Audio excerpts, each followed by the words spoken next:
বাপর বাড়ি দাঁড়ো হইলে যেটা হয় আর কি, সপ্তাহে একবারও চাইলে বাপর বাড়ি আইয়া বয়স্ক মা বাপরে দেখা যায়। তো আমারও ওই সৌভাগ্য হয়েছে আলহামদুলিল্লাহ, আমিও চাইলে সপ্তাহে একবার বা 15 দিনে 1-2 বার আইয়া বাপ মারে দেখে যাইতে পারি। আসসালামু আলাইকুম, কিতা খবর আপনাইতে, বালা আছেননি? আমরাও বালা আছি আলহামদুলিল্লাহ। তো আজ হঠাৎ আবার বাপর বাড়ি আই গেছি। তো আপনার তো আবার অনেকে জিকাইন যে যে জলদি জলদি বাপর বাড়ি যাও। তো আমার বাপর বাড়ি যেহেতু দাঁড়ো, বেশি সময়ও লাগে না আইতে। গাড়িত উঠলে 10 টাকার ভাড়া দিয়া মাত্র 7-8 মিনিটে বাপর বাড়ি আওয়া যায়, কোনো সমস্যা হয় না। তো বাপর বাড়ি আইলাম, আইয়া একটু ঘোরাফেরা করি, আর মানে সবজি লাগানি হয়েছে, ভাবলাম সবজি কিতা কিতা লাগানি হয়েছে একটু দেখি আর আপনারাও দেখাইমু। যেহেতু জন্মস্থান বলিয়া কথা, বাপর বাড়ির মাটি কিন্তু লাগিও মায়া লাগে। তো যাই হোক, আমি জুবাইরে ডাকিয়ে ডাকিয়ে আই গেছি সবজির বাগানের ওখানো ওখানে, এদিকে ধনিয়া লাগানি হয়েছে। তো ওখানে রোদের মাঝে একটু বইলাম, আরাম লাগলো। বিকালকুর মিষ্টি মিষ্টি রোদ, মানে গাত লাগতেও আরাম লাগে। যা মোটামুটি যে দেখলা খাইলে না, আমরা যেটা বালা ইটা থেকে ওগুন বালা, ওগুন হাইব্রিড না, লোকাল লোকাল দুনিয়ার সেন্ট থাকে বালা। সেন্ট বেশি। অনেকে রিকোয়েস্ট করেন যে আপা তুমি আঞ্চলিক ভাষায় ভিডিও করো না, হয় না? তো আসলে আঞ্চলিক ভাষায় ভিডিও করলে সবে ভাষা বুঝেন না, ওটার লাগেও করি না, কারণ ফার্স্ট থেকে তো আমি আঞ্চলিক ভাষায় ভিডিও করছি না, শুদ্ধ ভাষায় মাতিয়া ভিডিও করার চেষ্টা করছি। তো এখন আবার আমার 2000 ভিউয়ার্স আছেন, সিলেটিও আছেন, নন সিলেটিও আছেন। তো নন সিলেটিদের আবার সিলেটি ভাষা বুঝতে একটু অসুবিধা হয়, আর আমিও যেহেতু ফার্স্টে তাকিয়া মানে শুদ্ধ ভাষায় আর কি ভিডিওত ভয়েস দিছি। তো এখন আবার সিলেটি ভাষায় ভিডিওত ভয়েস দেওয়াত গেলে বেড়াচেরা হয়ে যায়, শুদ্ধ ভাষা প্লাস সিলেটি ভাষা দুইটা একসাথে মিক্স করিয়া ভর্তা করে দেই। তো ওটার লাগিয়ে আর কি আর ভয়েস দেই না। তো কেন দেখো আমার ভাবি সদু লাগাইছেন। তো আমরা এটাকে সদু হই, সিলেটি ভাষায় তো সদু হয়। দেখো ছোট ছোট হয়েছে, মানে ভালো লাগে দেখিয়া। আর গাছ বড় বড় হয়েছে, কিন্তু আমার বাড়ির লেখান সদু অত বেশি নাই, গাছের হিসাবে আর কি কম। তো কেন দেখো জুবাইর বইয়া বইয়া মনে হয় লাইভ করে ওরে ডাকিয়া আনি, আর এখন একটু খাওয়া দাওয়া করমু, খাওয়া দাওয়া করি আর কি বাইরে যাইমু গিয়া। তো আমি একটা স্পেশাল খামেও আইসলাম, এখানেও আবার খাবার দাবার রেডি করা হয়ে গেছে। আজ আরিয়ান জুবাইর আমি আইছি, আর বাবা ডাকিতরা ভাত খাওয়ার লাগিয়া। তো বাবার বাড়ি আইলে মানে ওটাও ভালো লাগে, বাবার লগিয়ে আর মার লাগিয়ে আর কি একলগে বইয়া ভাত খাইতে পারি। তো মার লাগি তো মাঝে মাঝে খাওয়াও হয়, মা যেহেতু মাঝে মাঝে আমরা বাড়িতে যাইন খাওয়া হয়, আর বাবা তো যাইন না। তো একমাত্র বাবার বাড়ি আইলে আর কি বাবার লাগি বইয়া একলগে বইয়া ভাত খাইতে পারি, সেই ছোটবেলার লাখান ভালো লাগে। তো যাই হোক, কেন কিতা কিতি খাবার দাবার আনিয়া দেওয়া হয়েছে, তো খাইয়া হইয়া আমি আমার বাইজিরে লইয়া আর কি আমি সন্ধ্যার আগে আমার বাইর যাইমু গিয়া। তো আমার একটা বাইজির সামনে বিয়া, সামান্য কয়দিন মনে হয় আছে এত। তো তাইরে আর কি নেওয়ার লাগিয়ে আমরা গ্রাম অঞ্চল খেউরুর বিয়া হইলে মানে সব কুটুম যারা আছেন তারা নিয়ে হচ্ছে কইনারে আর কি আগে তাকিয়া দাওয়াত তুয়াত খাওয়াইন, খাফর উফর দিন। তো আমি যেহেতু ফুফু মানে ফিসি, তো আমার তো নেওয়া লাগবো, আমি তাইরে নেওয়ার লাগিয়ে আইছি। তো তাইরে লইয়া যাইমু। আর এখানেও দেখো বাবা মানে খাইয়া দাইয়া আর কি বারান্দাত বই রইছেন। তো বাবা এখন একবারে অচল হয়ে গেছেন গিয়া, দেখতে দুঃখ লাগে। সারাদিন চেয়ারও বোয়া, নাইলে হুতা আর কি। তো যাই হোক, আমরা গাড়িও আই গেছে, আমি এখন এখান থেকে বাড়ি যাইমু গিয়া, সন্ধ্যার আগে বাড়ি যাইতে লাগবো। বাড়িতে আইয়াও আমি আরিয়ানের বাপরে লইয়া আইছি একটু বাজারও, মানে আমার কিছু বাজার করা লাগবো। আর বাজার আমি না আইলেও খোরা গেল অনেক, কিন্তু ওই কেন আমার আইতেও লাগবো, কারণ এখন যেহেতু অগ্রহায়ণ মাস আইছে, অগ্রহায়ণ মাস আইলে আমরা গ্রামও মানে বিশেষ করে সিলেটি মানুষ যারা, তো তারা কিন্তু ফুরি বাগনি বা বোন যারারেও বিয়া দেওয়া হয় অগ্রহায়ণ মাসও আহ একটু সুঙ্গার মশা দিতে লাগে।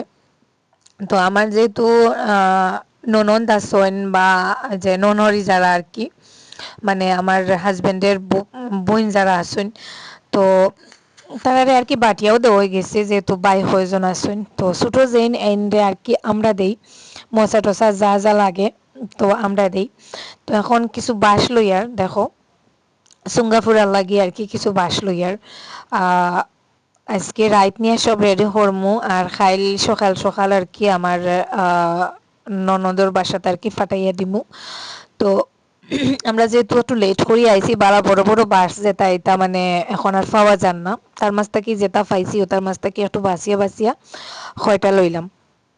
তো এখন ওগুন লইয়া আরো চাউল মাছ মাংস যা যা লাগে আর কি লইয়া বাড়িতে যাইমু। তো বাস লয়ে গেছে, এখন এখান থেকে চাউল লইলাম যেহেতু বিরোইন চাউল লাগে, আর আমরা আবার ধান চাষ করি না, তো যা চাউল টাউল লইতে লাগে বাজার থেকেও লইতে লাগে। তো এখান থেকে চাউল লইলাম, আর এখান থেকে আবার একটু মাছ লইলাম, মানে মাছ মাংস ডিম সুঙ্গা ফুরিয়া ওটাও দেওয়া লাগে আর কি, যে সুঙ্গা ফিটা দিয়ে আর কি মাছ মাংস ওটা দিয়েও খাওয়া হয়, বা চা দিয়ে খাইতেও ভালো লাগে, তবে এটা দিতে লাগে। তো যাই হোক এখান থেকে মাছ লইলি, আর আমি না আইলেও হইলো অনেক, কিন্তু ওই যে বিরোইন চাউল যেটা আরিয়ানোর বাবায় লোয়াত গেলে দেখা যায় দোকানদার আর কি ইবছৰৰ চাউল খইয়া ফুরানা চাউল দিলেন। তো ওটার লাগিও স্পেশালি আমি আইছি, কারণ আমি আবার চাউল আতো লইলে বা গন্ধ শুনলেও বুঝতে পারি যে এই বছরের নতুন চাউল না পুরাতন চাউল। তো আরিয়ানোর বাবারে আবার ঠগাইলেন, ওটার লাগিও আমার আওয়া। তো যাই হোক আমি বিয়ার খইনা বেটি যারা আনছি তারাও দাওয়াত খাওয়াইতাম, আর তারা আবার খুব খামফারইন, তো আমারে হেল্পও করবো, আর মানে তাইও খাইবো হইব আর কি, ওটার লাগিয়েও আর কি আনলাম। তো যাই হোক বাড়িতে আইছি, বাড়িতে আবার খাম খা শুরু করে দিছি। এখানেও দেখো আমি এখন মাছ বাজিমু আর তারা জুবাইরে আর আমার বাইজি যারা আনছি তারা যে সুঙ্গার বাসগুন আর কি দইয়া হয়ে চাউল বলবো। আর আমি কেন মাছ টাছ বাজিয়া মাংস বাজিয়া রেডি করে রাখি দিমু, মাংস বাজিয়া রাখি দিমু, যেহেতু ব্রয়লারের মাংস আনছি, তো মাংস বাজিয়া রাখি দিমু, সকালে রান্ধিমু। আর চুঙ্গা অগুন আর কি রেডি উডি হরিয়া রাখমু সকালে ফুরিয়া উড়িয়া, দুপুরে খাইবার আগে আর কি ফাটাইয়া দিতে লাগবো। তো এখানে লোকাল মির্গা মাছ আনছি, তো মির্গা মাছ ওগুন এখন বাজিয়ে রাখি দিয়ে, আর মাছ বাঁচতে একটু সময় লাগে, আর 2.5 কেজি মাছ বাঁচতে গেলে মানে একটু সময় লাগবো, আস্তে আস্তে আবার চুলার আগুন কমাইয়া একটু টান করিয়া কড়া করিয়া বাঁচতে লাগবো। ওটার লাগি ভাবলাম মাছ টাইন বাজিলাই, যেহেতু মাছ আবার দারু বইয়াও বাঁচতে লাগে না, অন্য খাম করিয়াও বাজা যায়। আর ডিমুম যেটা আছে সকালে হরমু, যতটা পারমু আপনাদের লাগি শেয়ার করমু। তো এখানেও দেখো আমার বাইজিয়ে চুঙ্গার চাউল ভরছে বড়ি, এখন তাই ফানি বরের, আসলে আমি নাও করি আর যে অত বাড়া খোরা লাগতো না, তো তারা আবার খাম ছাড়া বইতে পারে না, তারা দুই বোন যেখানেও যাইব মানে খাম আর খাম খাম আর খাম। তো কেন তাই ফানিউনি বড়িয়া আর কি চুঙ্গা একবারে রেডি করিয়া রাখি দের, দুবাইরেও হেল্প করে আমার জাল আর কি, আমার ছোটো যে জাল, তো যা যেটাই হোক আমরা সিলেটিরা যা জাল বলি। তো আমি বাংলা সিলেটি সব শুদ্ধ বাংলা সিলেটি সব মিক্স করিয়া একবারে ভর্তা বানাই দিয়ার জানি, আর কারণ আমি তো সিলেটি ভাষায় বয়েস দেই না, হঠাৎ করিয়া যখন আমি বয়েস দেওয়াত লাগি দুইও ভাষা একলগে করিয়া আর কি মিক্স করি দেই, ওটাই সমস্যা। তো যাই হোক চুঙ্গা উঙ্গা রেডি করিয়া আমরা সকালকুল লাগি রেডি হয়ে রাখি দিমু। সকাল সকাল উঠিয়া দেখো আমরা চুঙ্গা টুঙ্গা আর কি বারে বার করিয়া লই আইছি, এখন বাজে সকাল 8টা। তো এবার আবার 10টার আগে স্কুলও ছাত্র আইছেন, তো ভাবলাম ছাত্র আইবার আগে চুঙ্গা ওগুন ফুরিয়া রেডি করিলাই। তো খুব বেশি ঠান্ডা আইছে, খুব কুয়াশাও পড়ছে, আর আমার অবস্থা দেখিও বুঝতে পারে আমি 2টা সোয়েটার লাগাইছি, আর মোজা টোজা লাগাইয়া মানে একবারে আর কি বস্তার মতন হয়ে গেছি গিয়া। আর কেন আবার আগুন গাত লাগতে আরামও লাগে। আর আমি খাইলাল বাবার বাড়ি থেকে আইতে আর কি দানোর খেরও আনছি, যেহেতু আমরা ধান চাষ করি না, তো খের আনতে গেলেও বাবার বাড়ি থেকে আর কি গাড়ির পিছে করিয়া বস্তার ঢুকাইয়া আনছি। তো খের এগুন আসলে ফুরাফুরি এখনো শুকাইছে না, খের শুকাইছে না, ওটা লাগিয়ে খালি দুমাদের মানে খুব কষ্ট করিয়া চুঙ্গাই টাইন ফুরিছি। ফুরিয়া উড়িয়া মানে 2 দাফে ফুরা লাগছে, যেহেতু আমরা গরু কিছু খাইতাম, আবার আমার ননাস মানে যারে আর কি মোসা দেই তানোর বাড়িতে মানুষ বেশি একটু বেশি করিয়া দিতে লাগে। তো যাই হোক খুব কষ্ট করিয়া চুঙ্গাইগুন ফুরিলাম, দুমা উমা একবারে চৌকুক খানা হয়ে গেছে। আর আমি না ফুরিয়া যদি জুবাইর বা আরিয়ানোর বাবার গোসাইয়ে যাই কি মানে টেন টেন জ্বালাইয়া ফুরাই দিন একবারে, তো এক সাইড ওই গেছে আর এক সাইড উল্টাইয়া দিয়ার। আর ওই যে দেখতে পাত্রা এগুন মানে মোটামুটি হয়ে গেছে, গোড়ার দিক হয়ে গেলে আগর সাইড এমনি এমনি হয়ে যায়। তো এক ডাফ নামাইয়া আর এক ডাফ দিমু, আর ওলা করি আর কি 2বারে চুঙ্গা ফুটতে লাগবো। আর বালাও লাগে আসলে, যদি খেরগুন হুক না হইতো তাইলে তো একটুকু ঝামেলা হইলো না, অনেক আরামও লাগলো অনেক ফুটতে। তো খের যেহেতু একটু ভিজা ভিজা, খালি দুমাই চৌকুক কানা করি লাইছে, এক দাফ কোনো মতে ফুটছি। এখন আরেক দাফ ফুটাইছি, অটেন ফুরা হয়ে গেলে মোটামুটি আমার সব রেডি, শুধু মাংস ওগুন বুনা করা বাকি রয়েছে, বাকি সব খড়ি লাইছি, ডিম মাছ ওগুলা রেডি করি লাইছি। তো দেখতে পাররা আগুনে কি হাল করে, মানে খড় দিয়া খড়গুন একটু আগুনের তাপও দিয়া মানে একটু হুকাইয়া তার বাদে আগুন ধরাইতে লাগে। ওটা করিয়া কোনো মতে চুঙ্গা ফুরিয়া রেডি করলাম। আর এখানে মাংস ওগুন আর কি রয়েছিল বাকি, ওগুন এখন আমি বুনা করিয়ার, কেন ব্রয়লার মুরগির মাংস তোরা একটু বড় বড় করিয়া পিস করিয়া আনছি। আর লগে কিছু গরু মাংস আছে, যেহেতু আমার ননদর জামাইয়া আর কি ব্রয়লার মুরগির মাংস খাই না, টান লাগিয়ে আরো কিছু গরু মাংস আসলো, বুনা করছি। বুনা করিয়া মানে সব শেষ, লাস্টে খালি মুরগির মাংসটাই বাকি রইছিল, ওটাইন করিয়া মানে আমি খুব তাড়াহুড়ার মাঝে সবকিছু করছি, তেমন একটা ভিডিও করতে পারছি না আপনার তোর লাগি শেয়ার করার, কারণ খুব বেশি ঝামেলা হয় এই অগ্রায়ণ মাসের এই মশা যেটা আর কি, সুঙ্গার মশা রেডি করতে গেলে ছোটখাটো একটা বিয়ার ঝামেলা হয়ে যায়। তো খুব ঠান্ডাও লাগে, তার মাঝে আর ভিডিও অডিও করতে ভালো লাগছে না, যতটা করছি ওটাই আপনার তোর লাগি আর কি, ওটাই শেয়ার করলাম। তো মোসা উসা রেডি করিয়া খুব তাড়াহুড়ার মাঝে দেখুন রেডি হইয়া আমরা বাড়ি আই গেছি। তো আমার ছেলে যাইতা আবার তান ফুফুর বাড়ি, আর আমার দেবরের আর কি যে ছোট ছেলে দুইটা তারাও যাইতা, আরিয়ানের বাবাও লগে আসেন। তো আরিয়ানে আবার আমি না গেলে মানুষ না, আমি ভাবলাম যাইতাম না। তো আওয়ার ফটো আমি আমার বাইজিরে আমার বোনির বাড়ি দিয়ে আইছি, যেহেতু ও যে বিয়ার নাই ওরও আইছে। তো আমার বাড়ি আর কি খাইল রাইত থাকছে, আই সকালে খাইয়া উইয়া এখন আমার বোনির বাড়ি দিয়ে আইছি। আর ওখান থেকে আমরা মোসা দিয়া খাইয়া উইয়া বিকালে যাইতে সময় আবার তাইরে লইয়া যাই মুগি গিয়া, মানে সন্ধ্যার বাদে আর কি তাইর বাইয়া আইয়া তাইরে নিব। তো তাইরে ওখানেও দিয়ে আইছি, আর আমরা ওখানেও আইয়া দেখো দুপুরের খাওয়া দাওয়া করি। আর তো আমার বইনোর বাড়ি তাই আছে বর্তমানে। তো যাই হোক খাওয়া দাওয়া শেষ করিয়া আমার ননদরে লইয়া আর কি তাই সবজি লাগাইছেন, সবজির দেখাতাইছি সবজির ক্ষেত।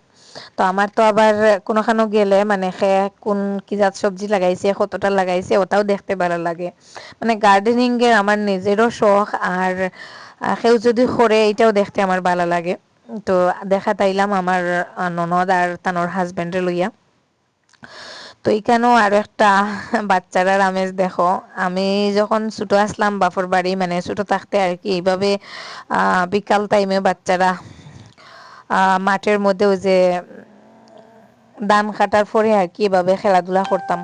তো এইখানেও দেখি দেখো অনেকগুলো বাচ্চা খেলাধুলা করতেছে, ওই দেখুন আবার আমি মানে দুইটা ভাষা মিক্স করে দিচ্ছি। তো যাই হোক আমি আসলে আমার দ্বারা মনে হয় সিলেটি ভাষায় ভিডিওতে ভয়েস দেওয়া হবে না, কারণ আমি এত সতর্কতার সহিত ভিডিওতে ভয়েস দিচ্ছি, তারপরেও মানে দুইটা ভাষা মিক্স করে ভর্তা করে ফেলতেছি। তো যাই হোক আমার দেখোইনি কেন আমি আমার ননন্দর আর কি জালর গরুর ডালাই রুফে তাকিয়া বাচ্চারা খেলা একটু ভিডিও করলাম, খুব সুন্দর লাগলো, দাঁড়াই দাঁড়াই দেখলাম, আর আপনার তো লাগেও শেয়ার করলাম, খুব সুন্দর করিয়া বাচ্চারা খেলাধুলা করে। তো যাই হোক তারপরে এখান থেকে সন্ধ্যার সময় দেখো আমরা বাড়ি আই গেছি, মানে গাড়ি যাইতে যাইতে একটু লেট হয়েছে, ওখান থেকে বাড়িতে প্রায় সন্ধ্যা হয়ে গেছে। আর যেহেতু আজ মেঘলা মেঘলা দিন আসলো, সারা দিন ওভাবে আন্দাই আন্দাই আসলো আর কি। তো যাই হোক তার বাদে আই গেছি আমার বইনোর বাড়ি, যেহেতু রাস্তায় আমার বইনোর বাড়ি পাওয়া যায়, বইনোর বাড়ি আইছি। কেন আইলাম, আমার বইনে নতুন একটা রুম বানাইতরা, ওটা দেখানির লাগিয়া, সরি দেখার লাগিয়া। আর যেহেতু আইসি আপনার ইন্টারভিউ দেখাই দিয়ার। তো আমার বইনে তো আগে একটা রুমের মাঝে থাকতা, তার বড় ফুরি একটা হাসিনা মানে তাইও এখন প্রায় জোয়ান হয়ে গেছে গিয়া, আর একটা রুমের মাঝে খুব কষ্ট করিয়াও থাকতা, এখন দেখো আর একটা রুম বানাইতরা। তো এক দুইজন আফার মানে সহায়তায় আর কি রুমটা বানাইতরা, আফা বাইর। তো রুমও মোটামুটি দেখো খাম চলের, আগে তো ও রুম আসলো, আর এখন আর একটা রুম ও সাইডে দিয়ে আর কি বানাইতরা, ইটুট লাগাই দিয়েছেন বাক্কা কতক্ষণ লাগানি হয়ে গেছে। তো দেখিয়া খুব খুশিও লাগে, আরো একটা রুম হয়ে গেলেও মোটামুটি তার চলি যাইব, যেহেতু ছেলে নাই, মেয়ে তিনটা আসুন, আর দুইটা রুম হয়ে গেলে আর পিছিয়ে দিয়ে আবার কিচেন আছে, মোটামুটি তারা রয়ে যাব। এদিকে আবার রাস্তাও করা হয়েছে, জিনিসপত্র আনা হয়েছে রাস্তা করার পরে। তো রুমটা দেখিয়া খুশিও লাগে। আর মানে খুব খুশি হয়েছি আমি, হইয়া বুঝাইতে পারতাম না। কেন ইট এখনো রয়েছে, রুমরও এখনো কিছু খাম রয়েছে, টিন উফরর লাকড়ি টাকড়ি মনে হয় লাগানি হইব। তো দুলাভাই যেহেতু খাম জানেন, তার মিস্ত্রি উস্ত্রি লাগে না, তাই নিজে নিজে খতরা ওটার লাগি তার মোটামুটি একটু কম খরচ লাগবো। এখন একটা রুম বানাইতেও বাক্কা টাকা লাগি যায়, প্রায় লাখ টাকার মতন লাগি যায়। তো যেহেতু তারা মিস্ত্রি নিজর, আর তার লাগি আর কি মোটামুটি তার অতটাও লাগতো না, 1 লাখ টাকার ভিতরে মনে হয় যাব। জানি না, আমি আইডিয়া হিসাবে আর কি হইলাম। তো এখানেও হাসিনার চাচাও আবার বিল্ডিং বানাই দিছেন। তো তারার গড়িটা দেখিয়া খুব খারাপ লাগতো, যেহেতু সাইডও বড় একটা গড় বানানি হয়েছে তারার গড়ি গুণ, তারার ছোট চাচার গড়ি গুণ দেখলে খুব মানে কিলা কিলা লাগতো আর কি, ছোট ছোট দুইটা গড়, ওই যে সামনে একটা দেখতে পাত্রা। তো যাই হোক, আমার বাইজি বারোইতে একটু লেট করে, ওটার লাগি আমি বারোই একটু ভিডিও করলাম, আপনার তোর লাগিও শেয়ার করলাম। তো দেখো কা আপনাইতে যারা যারা হেল্প করছলা গড় বানাইতে, তো আপনাইতে যাতে দেখতে পারেন ওটার লাগিও আর কি গড়ের ভিডিও শেয়ার করলাম। খুব বড় একটা উপকার করছেন তারার লাগিয়া, মানে কিতা কর্ম দোয়া পাইবা এমনিতেও। আর কেন দেখো এখন আমরা বাড়িয়ে যাইমু গিয়া। আর আজকের মতো এই পর্যন্ত। আল্লাহ হাফিজ, আসসালামু আলাইকুম।